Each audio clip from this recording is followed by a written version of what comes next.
History remembers many names, but few carry the same weight, the same darkness, and the same impact as one man, Adolf Hitler.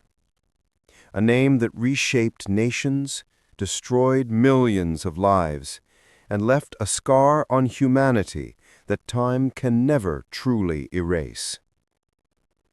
But before the dictator, before the monster the world came to know, there was simply a boy born in a quiet Austrian town in 1889, in Braunau am Inn.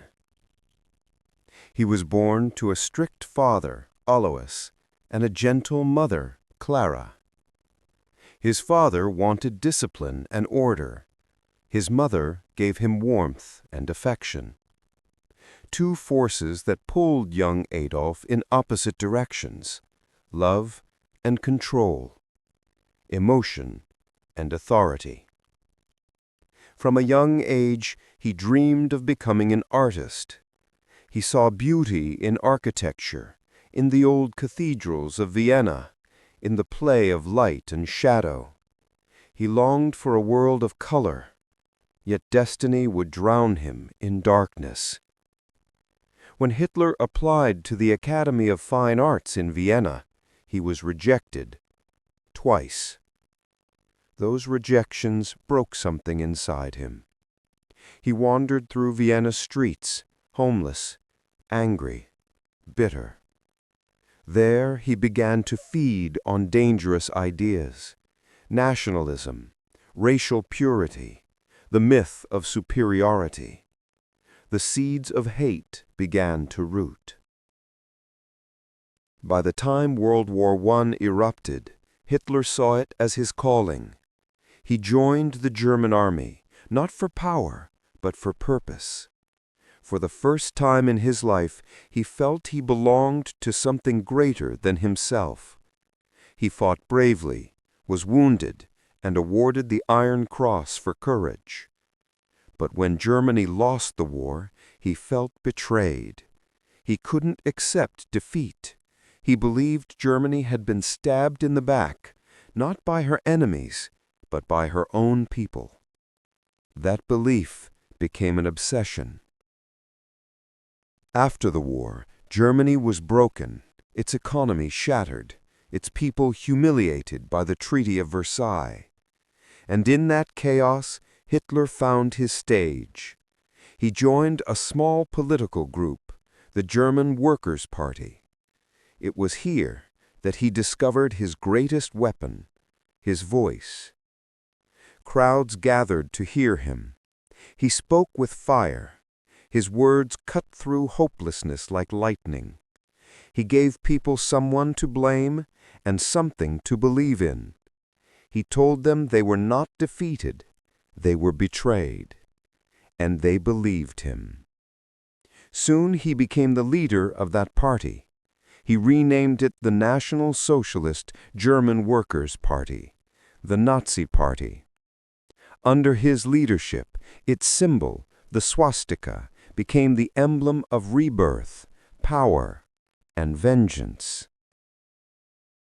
In 1923, Hitler tried to seize power in what became known as the Beer Hall Putsch. It failed miserably. He was arrested and imprisoned. But even prison couldn't silence him. Inside his cell, he wrote Mein Kampf, My Struggle, a book that laid out his twisted vision for Germany's future: racial purity, expansion, and dictatorship. Few took it seriously at the time, but they should have. When Hitler was released, he rebuilt his movement patiently, waiting for Germany to fall deeper into despair. And then came the Great Depression of 1929. Unemployment soared. Families starved. The people wanted a savior, and Hitler offered himself as one. By 1933, he became Chancellor of Germany, and within months, democracy collapsed. Freedom was replaced by fear. The Reichstag burned, and Hitler seized absolute power. The Third Reich had begun. Germany began to change rapidly. Books were burned. Jews, Roma, and minorities were blamed for the nation's troubles. Children were taught to worship the Führer. Propaganda became religion. And the world watched, uncertain, uneasy, as Germany rose again. But behind the speeches and parades, darkness was spreading. Concentration camps began to appear. Dachau, Buchenwald, Auschwitz. At first, they were prisons for political opponents. Then, for millions who had done nothing but exist. Hitler's ambition knew no limits. He rearmed Germany, defied the Treaty of Versailles, and annexed Austria. Europe hesitated, hoping to avoid another war. But Hitler had already made his choice. On September 1, 1939, German forces invaded Poland. 2 days later, Britain and France declared war. The world was at war again. World War II unleashed horrors the world had never imagined. Blitzkrieg, lightning war, struck across Europe with unstoppable speed. France fell within weeks. London burned under air raids. And Hitler's armies marched triumphantly, convinced they were building a new world order. But power has its limits. In 1941, Hitler made a fatal mistake. He invaded the Soviet Union. Millions of soldiers marched into the Russian winter and never came back. Then, in December of that same year, Japan attacked Pearl Harbor. America entered the war. The world now united against Hitler's empire. As Allied forces advanced, Hitler's empire began to crumble. Cities lay in ruins. Millions were dead. Soldiers, civilians, innocent souls. The Holocaust revealed the full horror of his vision. Gas chambers, mass graves, humanity reduced to ashes. By April 1945, the Red Army had surrounded Berlin.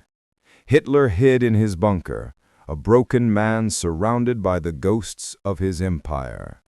He refused to surrender. He still dreamed of victory, even as the walls shook from explosions above.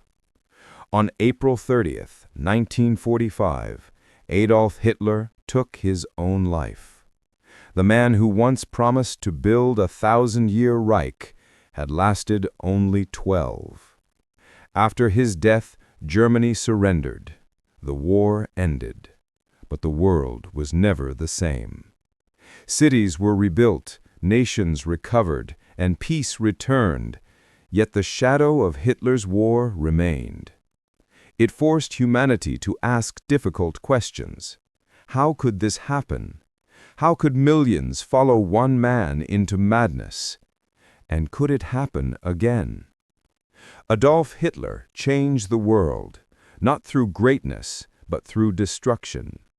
His rise and fall remind us of the fragility of truth, of how fear and hate can consume reason, and of the price humanity pays when silence replaces courage.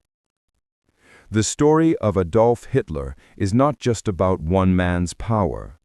It is a mirror held up to humanity itself.